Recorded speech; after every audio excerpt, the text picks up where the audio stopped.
World War II begins to loom on the horizon, and of course that began in 1937 with the Japanese invasion of Manchuria, and then in 1939 with the German invasion and the Russian invasion of Poland. The handwriting was pretty much on the wall. By 1940, the federal government decided that our regular standing army was so small that perhaps it would be a good idea to mobilize the tens of thousands of troops in the National Guard and just give them some training. The federal government did not equip the 45th very well. Initially, when they were mobilized and called up for duty in World War II, this was 2 or 3 years before the U.S. actually got involved in World War II. They trained with wooden rifles, and because they didn't have any weapons. There was a story going around. We'd been in training so long, Mother, take the Blue Star out of one of your sons in the 45th. They weren't going overseas.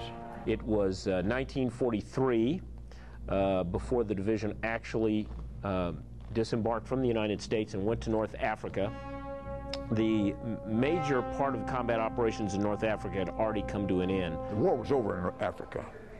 And then we went back on the ship and landed in Sicily on, I think, the 10th of July of 43. The sent force, mainly the 45th Division, was to land at Scoliti.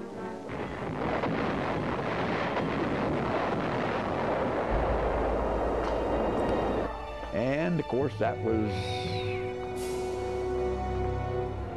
I would have to go into a long story if I told you what I was doing. I was a transport quartermaster, and I was in charge of unloading the ship.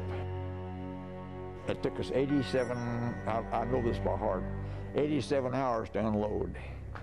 And my crew, none of us had any sleep for 87 hours. The campaign in Sicily lasted 38 days. It was the first real test for the 45th. The division went on to conquer German forces with amphibious assaults along the Italian coastline at Salerno and Anzio.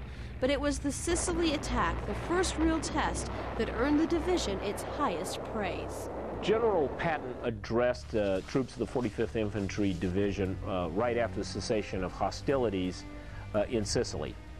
And he stood up before the troops and he made these comments, and I quote, "Born at sea, baptized in blood, your fame shall never die.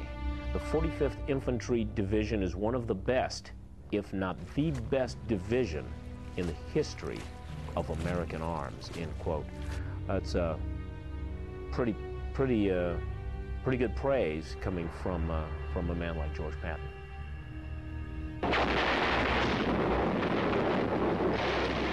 After Italy, the 45th landed on the southern coast of France, pushing the Germans further and further north. One of the division's fiercest battles during World War II was waged in France's Vosges Mountains. The Vosges Mountains in human history had never been breached by an enemy. Caesar was unable to breach the Vosges Mountains. The Germans had been in possession of the Vosges Mountains since the fall of France, and it had 4 years to prepare a defense down there, and they prepared a textbook defense, and that textbook was German. It was an extremely caustic and brutal fight in that area. And it just doesn't get a lot of press, as they say. But the 45th was part of the 7th Army that forced the Vosges Mountains, the first army in human history to breach a military defense in the Vosges Mountains.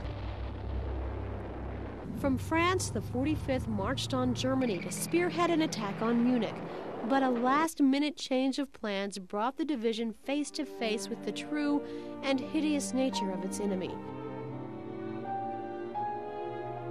The soldiers thought they were being diverted to clear out a German military installation.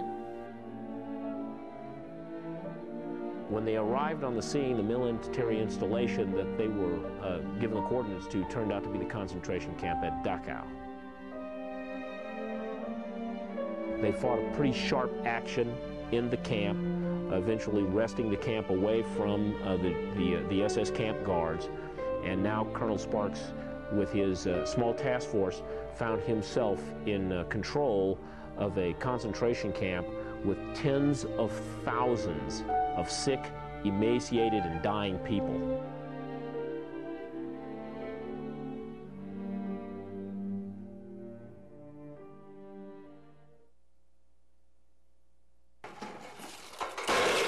The discovery at Dachau made the 45th's march in Munich all the sweeter.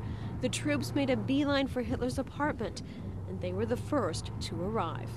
This case here, everything in this case was removed from Hitler's Munich apartment, which was pretty much the entire second floor of the building you see in the photograph there.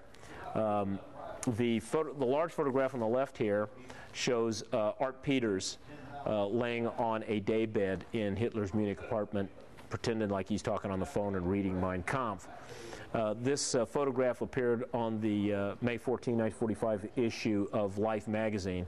The war ended in Europe in May of 1945, and the 45th was headed home, or so it thought. They get on boats and they sail across the Atlantic. They get off in New York. They're almost immediately entrained, and they're on their way to California.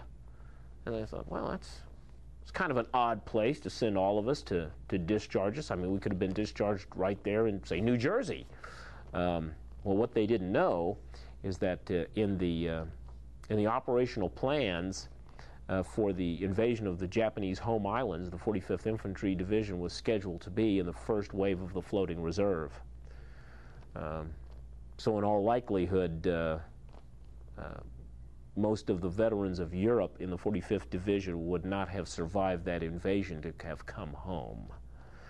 Fortunately, the horrific invasion of the Japanese home islands did not have to occur.